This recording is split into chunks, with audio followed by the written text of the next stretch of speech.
भूत प्रेतों को भगाने की विद्या तो मेरी मुट्ठी में है। अरे रे रे रे, बहुत अन्याय हुआ है इस छोटी सी बच्ची के साथ। अपनी छत पर जाकर देखो, किसी पूर्वी कोने में तुम्हें कुछ मिलेगा।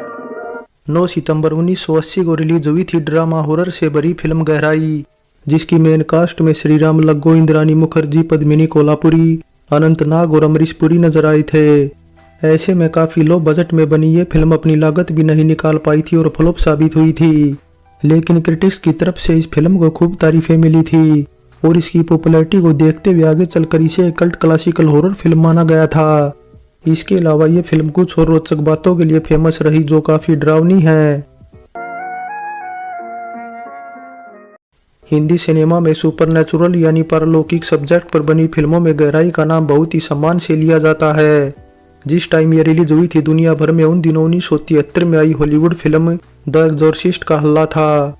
इसलिए किसी को भी यकीन नहीं हो पाया कि अरुणा राजे और विकास देसाई की जोड़ी विनोद खन्ना और शबाना आजमी के साथ शक जैसी अवार्ड विनिंग फिल्म बनाने के बाद सीधे गहराई बनाएगी, और वो भी द एग्जॉर्सिस्ट जैसी हॉरर फिल्म पर आधारित है, जिसे फिल्मों के इतिहास की सबसे डरावनी फिल्म माना गया था, बल्कि यूं कहें कि आज भी माना जाता है।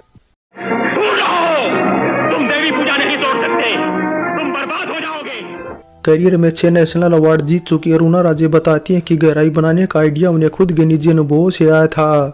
दरअसल वे जब अपने परिवार के साथ बेंगलुरु में रहती थी तो उनकी मां हर रोज गार्डन में कुछ न कुछ ढूंढ लेती थी, जैसे हल्दी या कुमकुम लगे छोटे नींबू, जिन्हें अक्सर काला जादू करते टाइम इस्तेमाल किया जाता है। अब अरुणा के पिता एक फ्रीडम फाइटर थे जो आगे चलकर एक राजनेता बने थे, इसलिए उनके बगीचे में ये सब चीजें मिलना कोई नई बात नहीं थी। ऐसे में 1976 में शक्की बनाने के बाद उन्होंने सोचा कि क्यों न काले जादू पर कुछ बनाए। इस तरह अरुणा ने रिसर्च शुरू कर दी। दिलचस्प बात यह रही कि स्क्रिप्ट पर विजय तेंदुलकर उनके साथ थे, इसलिए 3 लोगों ने मिलकर स्क्रिप्ट लिखी थी। तीसरा शख्स अरुणा राजे का पति विकास देसाई था।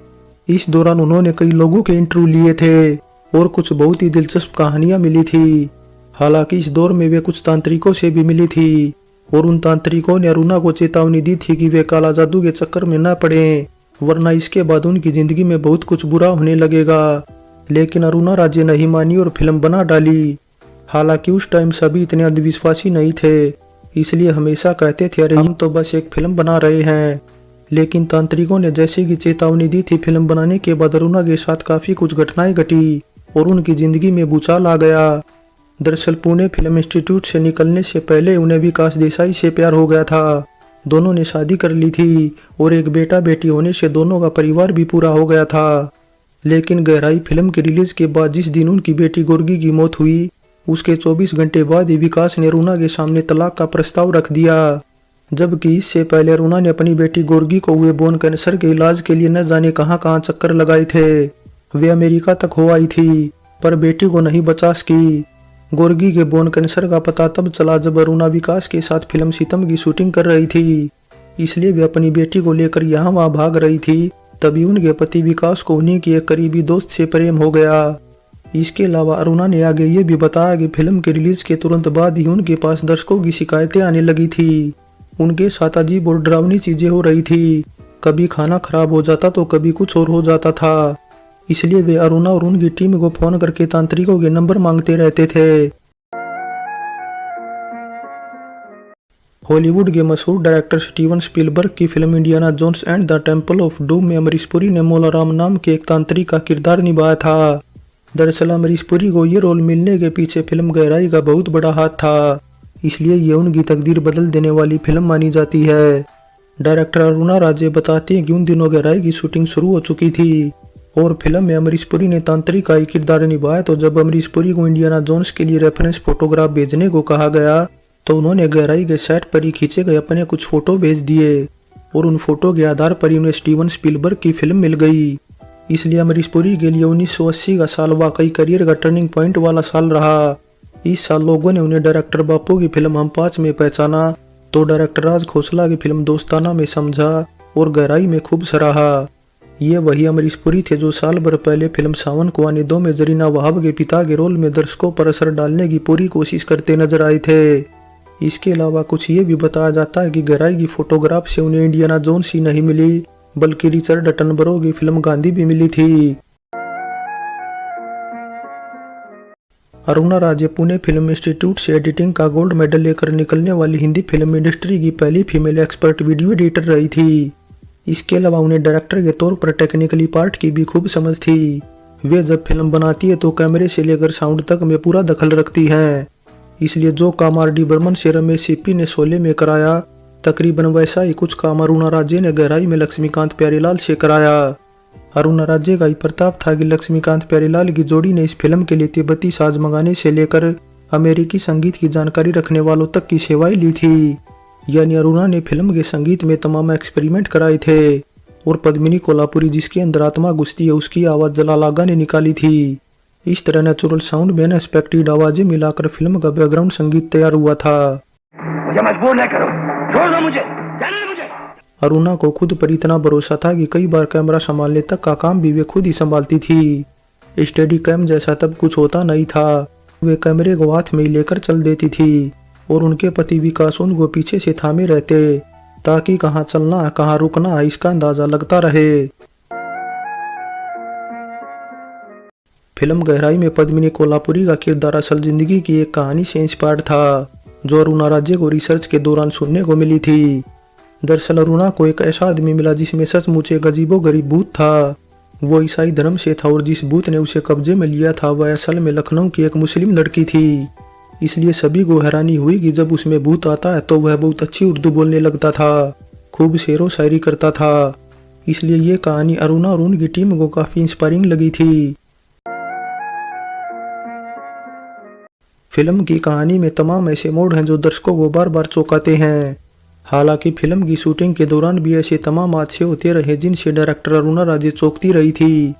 दरअसल जिस घर में गहराई की शूटिंग चल रही थी उसमें जब 4-5 दिन का काम बाकी था तो पता नहीं मकान मालिक को क्या सूझी, उसने एक दिन शूटिंग से जुड़ा सारा सामान बाहर निकालने को बोल दिया। हालांकि फिर बाद में पता चला कि वह 2 गुनी से ज्यादा कीमत की डिमांड कर रहा था। ऐसे में अरुणा राजे की माँ का घर भी वहीं पास में ही था, इसलिए फिल्म के एक बड़े हिस्से की शूटिंग वहीं हुई थी। इसके अलावा जो जंगल फिल्म में दिखाया है वो अरुणा राजे की माँ के घर बाहर खड़े पेड़ हैं, जबकि अमरूद वाला बागीचा पड़ोस का है। पद्मिनी कोल्हापुरी के पिता पंडरीनाथ कोल्हापुरी एक संगीतकार थे, इसलिए पद्मिनी ने छोटी उम्र से ही फिल्मों में काम करना शुरू कर दिया था।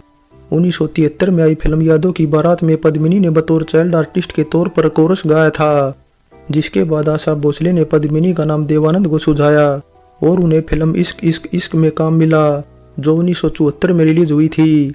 इसके बाद पद्मिनी ने ड्रीम गर्ल, साजन बिना सुहागन और सत्यम शिवम सुंदरम समेत कई फिल्में एज ए चाइल्ड आर्टिस्ट के तौर पर की। फिल्म गहराई बनने के दौरान भी उनकी उम्र महज 15 साल ही थी और 15 साल की उम्र में पद्मिनी ने इस फिल्म में न्यूड सीन देकर तहलका मचा दिया था। दरअसल उस दौर में न्यूड सीन देना बहुत बड़ी बात होती थी, लेकिन इस सीन के बाद भी मेन हीरोइन के तौर पर काम करना पद्मिनी के लिए आसान नहीं था, क्योंकि पद्मिनी के बारे में तब लोगों को ज्यादा पता नहीं था। लेकिन फिल्म गहराई और पद्मिनी कोल्हापुरी को उस टाइम एक और घटना ने खूब चर्चा दिलाई जब प्रिंस चार्ल्स एक फिल्म की शूटिंग के सिलसिले में मुंबई आए थे और वहां मौजूद पद्मिनी कोल्हापुरी ने उन्हें जोश में आकर चूम लिया था। प्रोटोकॉल के हिसाब से पद्मिनी को वहां प्रिंस चार्ल्स का माला पहनाकर स्वागत करना था, लेकिन माला पहनाने के बाद पद्मिनी ने जब प्रिंस चार्ल्स को किस किया तो वो फोटो पूरी दुनिया भर के अखबारों में छप गई और पद्मिनी कोल्हापुरी का नाम एकाएक सुर्खियों में आ गया। बस फिर इस वजह से गहराई फिल्म को भी खूब चर्चा मिली। वैसे 1980 में आई बी.आर. चोपड़ा की फिल्म इंसाफ का तराजू और गहराई के बाद पद्मिनी कोल्हापुरी की खूब आलोचना हुई थी और उन पर एक एडल्ट हीरोइन का ठप्पा लग गया था, लेकिन पद्मिनी कोल्हापुरी अपनी इमेज बदलने में कामयाब रही और आगे चलकर उन्होंने कई हिट फिल्में दी। फिल्म गहराई में संगीत दिया लक्ष्मीकांत प्यारेलाल ने, वहीं गाने लिखने का काम किया था गुलजार ने, जिनका लिखा केवल एक ही गाना रखा गया था फिल्म में जिसे किशोर दा ने गाया था। रिश्ते बस रिश्ते होते हैं। फाइनली गहराई बॉलीवुड की उन अंडररेटेड फिल्मों में गिनी जाती है जो आगे चलकर कल्ट क्लासिकल फिल्म कहलाई।